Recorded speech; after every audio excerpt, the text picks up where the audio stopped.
Well, good morning, everyone. Award recipients, parents, ladies and gentlemen. Happy New Year to everyone. I'm happy to be here with you this morning to present the Edusave scholarships and Edusave merit bursaries to students living in our Pasir Ris West Division. Today, we have 1,070 recipients altogether. There's more than there are today in this session, but we have 5 sessions in all, going on to the afternoon. So you are the lucky first ones. 446 students will be receiving Edusave scholarships, while another 624 will be receiving Edusave merit bursaries. Now, these awards signal the strong emphasis that we place on education in Singapore. And why is that so? Because it's through education that we help the next generation of Singaporeans, which is you, discover your talents and realize your potential to the fullest. Education is also the key to helping our young people develop their skills, character, and values so that you can seize the opportunities and tackle the challenges of the future. Solve the problems, bring Singapore to a new level, not just for yourself, but for your family, for your friends. And then also, through education, through the way you mix with others in school and get to know each other, our young people form bonds of friendship and learn to care for others, regardless of race, language, or religion. We want our young to develop not only as individuals, but also as good citizens, so that we can take Singapore forward into the future. In Singapore, no child will be deprived of a good education because of his or her financial situation.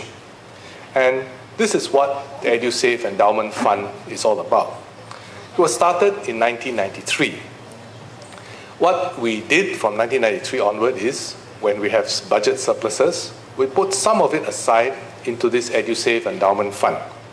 And now, after we've built it up over many years, the fund has $5.8 billion. The interest from the fund is used to support education programs in our national school system in several ways. Roughly half of the money, 40% of the income, goes into your individual accounts, the individual accounts of students in our national schools, and to go to government-supported special education schools. This can be used to pay for approved fees and school-based enrichment programs. Another 45% goes to schools and the institutes of technical education so that the schools and the ITE can buy resources and equipment or subsidize useful programs for their students. So every student can benefit from these funds. So 85% of the funds benefits every student, either in your own account or to your school or institution. So where does the remaining 15% go? The remaining 15% goes to various awards given out by the Edusave Endowment Fund for doing well in studies in every stream and every level, for school leadership and CCA. And the Edusave Merit Bursary is one example of how the government provides financial support to students who have done well in school. To help parents save for their children's post-secondary education, children between the ages of 7 and 20 years also receive government top-ups to their post-secondary education account. So all of you now should have a post-secondary education account where, whenever again government has surpluses, we top up the account. So when you finish your secondary school and you go to poly or you go to university, you can draw on it to pay for your fees. Since the scheme was started in 2008, a secondary school student living in a HDB flat who has benefited from previous top-ups would have accumulated about $1,900 in the account already. And then for the men, you will, when you finish your full-time national service, as part of the National Service Recognition Award, you will receive $3,000 in your post-secondary education account. So this will go to help paying for your post-secondary education. And of course, this for Singaporeans only.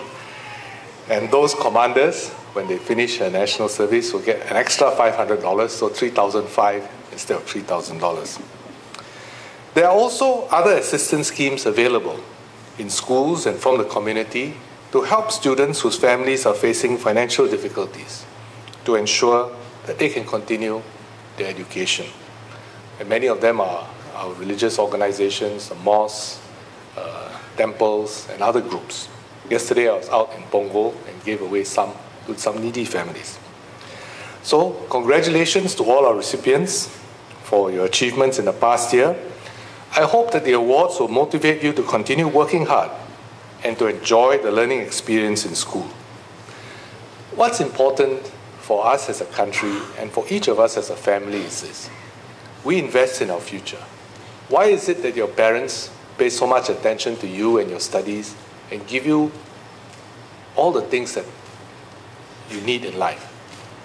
Because they're investing in you, investing in your future. And in a way, government is also investing in the future of our country.